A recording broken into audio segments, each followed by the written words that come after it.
안녕하십니까. 암호화폐 정보를 전달해드리는 닥터 비트맨입니다. 네, 비트코인의 소폭 반등이 다시 일어나고 있습니다. 비트코인이 단기 상승하며 7,300달러를 일시 회복을 했는데요. 이러한 소식과 더불어서 항상 나오는 대규모 이체 소식이 오늘도 나왔습니다. 바로 테더의 대규모 이체 소식인데 한번 보도록 하겠습니다. 네, 테더의 대규모 이체가 이루어졌습니다. 350억 원 규모라고 하는데요. 테더사에서 비트파이넥스 계정으로 대규모 이체가 이루어졌습니다. 여러분들도 아시다시피 암호화폐 시장에 대표적인 정설이 있죠. 바로 테더에서 비트파이넥스 계좌로 이체가 되게 되면은 비트코인의 가격이 상승한다라는 얘기인데, 이에 관해서 비트파이넥스사와 테더사는 전면 부인하고 있지만 여태까지 이루어졌던 상황을 봤을 때 절대로 상관관계가 없다라고 볼 수는 없는데요. 아직까지 확실한 증거는 나오지 않고 있습니다. 네, 무튼 비트파이넥스로의 이체가 이루어짐과 동시에 이번에도 가격의 상승이 이루어졌는데, 과연 이번에는 어떠한 상관관계일지, 아니면은 이거 말고 테더의 발행 말고 다른 이유가 있는지 조금 더 보도록 해야겠죠.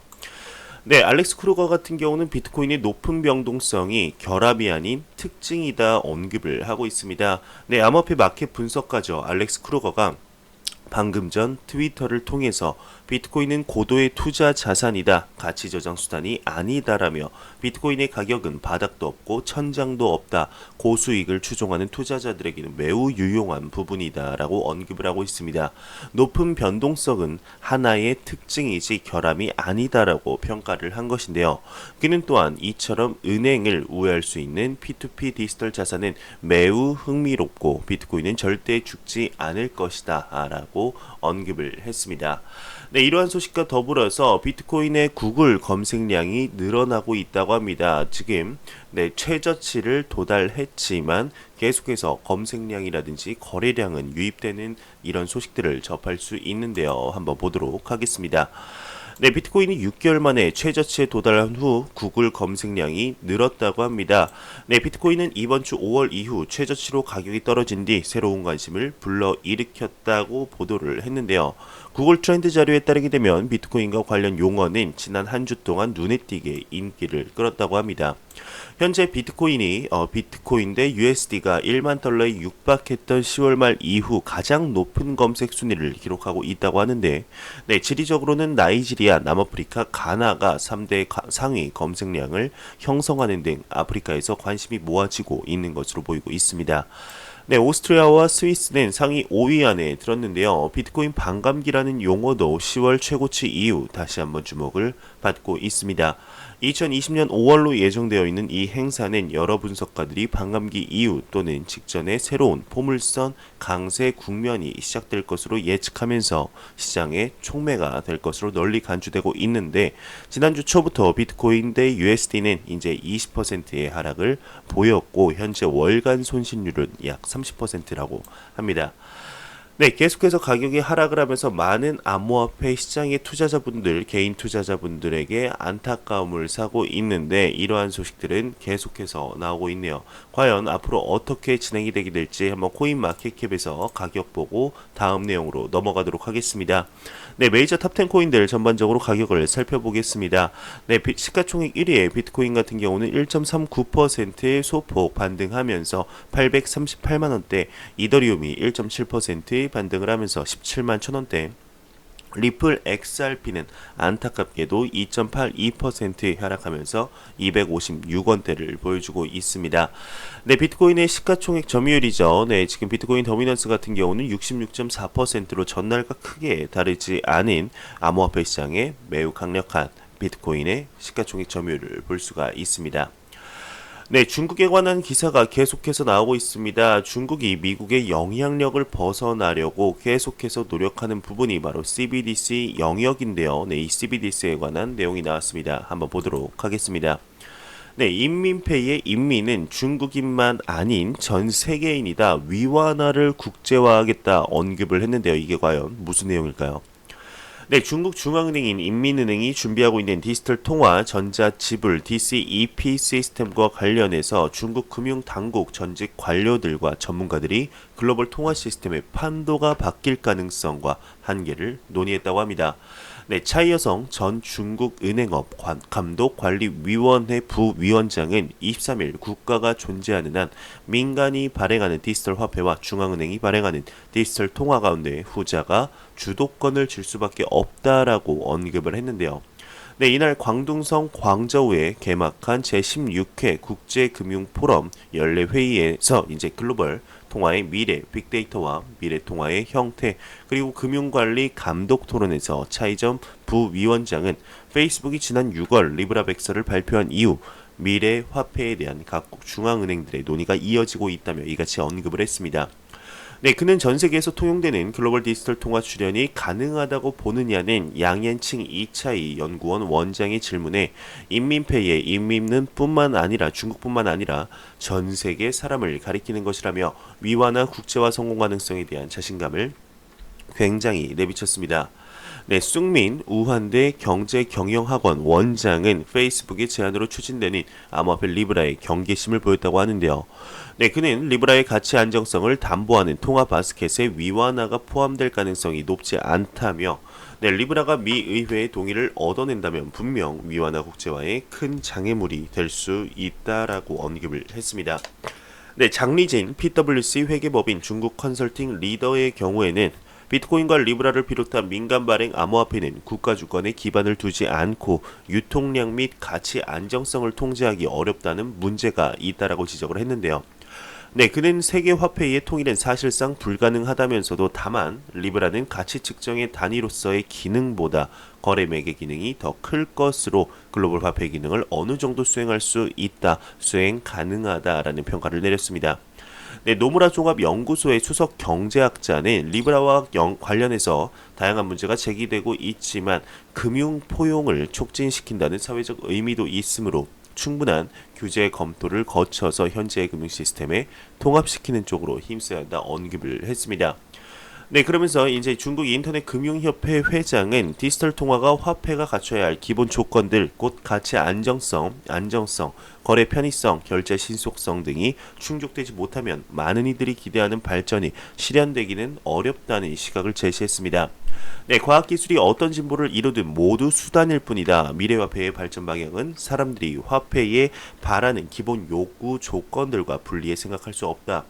네, 조개로 만든 과거 화폐에서부터 금속 그리고 오늘날 동정 및 지폐 주조에 이르기까지 그리고 과거의 수표와 환어음에서부터 오늘날의 은행카드, IC카드, 위챗페이, 알리페이에 이르기까지 우리는 의심의 여지 없이 화폐의 이용의 속도와 안정성, 편리성 개선을 위한 노력을 계속해왔다 언급을 했습니다.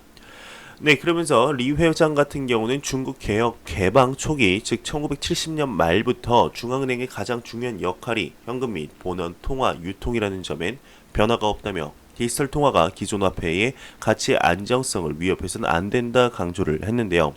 네, 그는 인민은행은 현재 본원 통화 대체를 위해 엄청난 에너지를 투자하고 있다. 학술점 관점에서만 본다면 디지털 기술 발전이 협의 통화와 광의 통화 대체의 전복적 변화를 가져올 수 있다 언급을 했습니다. 네, 그러면서 이제 노무라 종합연구소 수석 경제학자는 또다시 중국 등 국가가 CBDC 발행 계획을 갖고 있다 하더라도 민간 부분의 혁신을 억눌러서는 안 된다며 민간이 CBDC를 발행하고 이에 중앙은행을 비롯한 공공이 참여하는 방식의 CBDC 모델이 가장 합리적이다라고 주장을 했습니다. 네, 최근 중국에 관해서 굉장히 많은 얘기가 나오고 있는데, 네, 이와 더불어서 지금, 네, 이런 얘기만 보면은 중국 내에서 디지털 화폐 계속해서 개발을 하고 암호화폐마저도 친화적인 모습을 보여주는 것이 아닌가 생각이 들지만, 최근 중국의 모습은 그렇지 않죠. 참 안타깝습니다. 그래도 중국이 계속해서 비트코인에 관한 홍보 컨텐츠 교육 동영상을 만드는 이유가 괜히 만드는 것은 아니라고 생각이 듭니다. 중국 같은 경우는 분명히 알고 있습니다. 암호화폐와 블록체인은 떼어낼 수 없다는 것을. 암호화폐를 계속해서 지금 단속을 하고 있지만 지금은 사기를 단속을 하죠. 네, 이 이상은 더 가지 않지 않을까 개인적으로 생각이 드네요.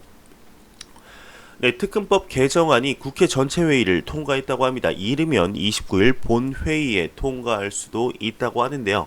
네, 코인데스크 코리아에 따르게 되면 25일 특검법 개정안이 국회 정무위원회 전체 회의를 통과했다고 합니다. 네, 앞으로 법제사법위원회와 본회의를 거치면 암호화폐는 이제 제도권이 편입되게 되는데 이르면 오는 29일 본회의를 통과할 수도 있다고 합니다. 네, 특검법 개정안의 골자는 암호화폐 거래소 신고제로 가상자산 사업자가 신고하려면 거래 실명제를 위한 실명 확인, 입출금 서비스와 보안을 위한 정보보호 관리체계 인증 두 가지 자격 요건이 필요하다고 합니다. 과연 우리나라도 암호화폐가 이제 슬슬 제도권 안으로 들어오는 이런 시작점이 될 수 있을지 아니면 통과가 부결돼서 다시 한번 암호화폐 제도권은 다음 시기로 조금 더 늦은 시기로 미뤄지게 될지 지켜봐야 될 것 같습니다. 네, 매일같이 나오는 소식이 있습니다. 바로 리플에 관한 소식인데요. 리플 ODL, 네, 9X 레피드 XRP를 직접 사용하는 리플 솔루션의 확장 소식이 나왔습니다. 보도록 하겠습니다. 네, 리플 ODL 결제 솔루션을 이제 호주, 태국에 출시할 예정이라고 합니다. 암호화폐 전문 미디어 데일리 오들에 따르게 되면 에릭 반 밀턴버그 리플 수석 부사장이 인터뷰 중 리플의 ODL 서비스의 운영 범위를 오는 2020년에 호주와 태국까지 확대할 계획이라고 밝혔습니다. 네, 지난 6일 리플은 공식 사이트를 통해서 리플은 300여 개의 기관 고객을 확보하고 있고 ODL은 상용화된 지 1년이 안 되는 시간 동안 머니그램, 고레스, 비아메리카, 플래시 FX, 인턴뱅크, 페루 등 24개의 기관 고객을 확보했다 밝힌 바 있습니다. 네, 이러한 소식과 더불어서 리플과 머니그램에 관한 소식이 나왔는데요. 2천만 달러의 주금을 추가 납입했다고 합니다. 네, 암호화폐 전문 미디어 AMB 크립토에 따르게 되면 리플이 25일 기존에 계획했던 5천만 달러 규모의 투자금 중 나머지 2천만 달러의 주금을 국제 송금 서비스 업체 머니그램에 납입했다고 합니다.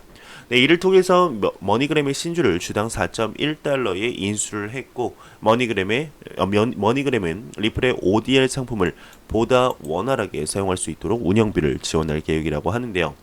네, 지난 6월 리플 측은 5천만 달러 중 3천만 달러의 자금으로 8에서 10%에 해당하는 머니그램의 지분을 한 주당 4.1달러에 인수한 바 있습니다. 네, 그 XRP에 관한 소식이 한 가지 더 나왔습니다. 바이낸스 조사 보고서에서 기관 투자자의 연말 가격 예상이 나왔습니다. 리플 XRP뿐만 아니라 비트코인과 이더리움도 같이 나왔는데 과연 기관 투자자들은 얼마를 예상을 하고 있을지 한번 보도록 하겠습니다.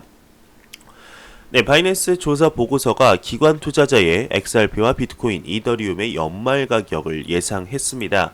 네, 암호화폐 거래소 최대 기업이죠. 바이낸스가 기관 투자자 및 대규모 고객을 대상으로 한 설문조사 결과를 분석한 리포트를 발표했습니다. 네, 그중에 기관 투자자가 생각하는 향후 시장의 테마 중에 비트코인과 이더리움, 리플 XRP의 가격 예상이 공개되었는데요.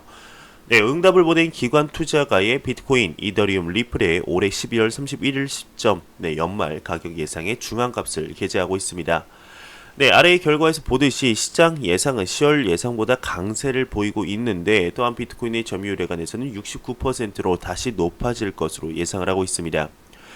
네, 예상 중앙값을 보자면 비트코인이 이제 10,000달러, 현재는 한 6,800, 7,000 이렇게 되죠. 네, 이더리움이 210달러, 현재는 140, 150달러 정도. 리플 XRP 같은 경우는 0.3달러죠. 현재는 0.21달러, 0.22달러 정도 되고 있습니다. 네, 또한 암호화폐 시장의 위험 요인으로 꼽히는 것 중 48.3%는 플랫폼 고유의 장애 문제, 거래소의 해킹이라고 답을 했고 43.3%는 역시나 진행 중인 테더에 관한 법적 문제라고 대답을 했습니다. 네, 성장 요인에서는 44.3%가 국제 및 국내 규정의 변경, 그러니까 규제의 프레임워크 규제가 바뀐다는 말이죠. 34.4%는 전통적인 증권 회사의 암호화폐 서비스의 제공이 이제 상위에 올랐다고 합니다. 네, 지금 전통적인 증권회사의 암호화폐 서비스 제공을 딱 보니까 SK증권에서 이번에 테마 유망주로 비트코인을 꼽았다는 그 소식이 갑자기 떠오르네요. 네, 이번 조사는 100개 이상의 클라이언트 중 76개의 클라이언트에서 답변을 했고 언어는 영어와 중국어권을 대상으로 했다고 합니다. 네, 구성은 10만 달러에서 2,500만 달러, 약 1억 1,700만 원에서 약 294억 원을 암호화폐 투자로 이제 일부 할당하고 있는 기업이나 펀드, 기관 투자가라고 하는데요. 네, 또한 10월 조사 대상자는 2배로 늘어났고 예상 중앙값의 정확도 또한 오르고 있다고 합니다. 네, 찰스 슈왑은 TD 아메리트레이드를 인수했다고 합니다. 비트코인 파생 상품을 제공하겠다고 언급을 했는데 미국의 은행 주식 중개 회사인 찰스 슈왑이 온라인 증권사인 TD 아메리트레이드를 260억 원, 약 하나로 30조 5,890억에 인수하기로 합의했습니다. 네, 양사의 인수 합병 M&A가 완료되면 자산 규모 총 5조 달러 이상의 거대 증권사가 탄생하게 되는데 합병 후 이들은 2,400명 이상의 고객을 보유하게 됩니다. 네, 미디어에 따르게 되면 TD 아메리트레이드는 CME 그룹을 통해서 비트코인 선물 거래를 제공하고 있고 비트코인 파생 상품 거래소 에리스X의 투자자이기도 하죠. 네, 프랑스 중앙은행이 유로존 블록체인 결산 시스템 도입을 지지했습니다. 25일 코인데스크에 따르게 되면 프랑스 중앙은행이 유로존의 블록체인 기반의 결산 시스템 도입을 지지한다는 입장을 밝혔습니다. 네, 이를 통해서 현 시스템과 비교해 더 빠르고 비용이 낮은 유로자금 이동 시스템을 구축할 수 있다는 설명인데요. 네, 미디어에 따르게 되면 데니스 보 프랑스 중앙은행 부총재는 지난주 강연회에서 분산 원장 기술을 지지한다며 시장이 직면한 다양한 문제들을 해결할 수 있는 잠재력이 있다. 프랑스 중앙은행이 생각하고 있는 카드 중 하나가 CBDC다 언급을 했습니다. 유로존 역시 CBDC 구축을 진지하게 고민해야 할 책임이 있다고 밝혔습니다. 네, 중국의 대형 마이닝풀 CEO는 암호화폐 시장 건전성이 개선 중이다. 메이저 프로젝트에 긍정적이다 언급을 했습니다. 네, 중국의 대형 마이닝풀 비트코인 TOP의 CEO 장저얼이 방금 전 중국의 SNS 웨이보에서 최근 추세를 보면 신생 암호화폐 거래소들이 생겨날 가능성은 크지 않고 기존 거래소들은 다단계 프로젝트나 기타 암호화폐에 상장하는 데 제동이 걸릴 것이다 진단을 했습니다.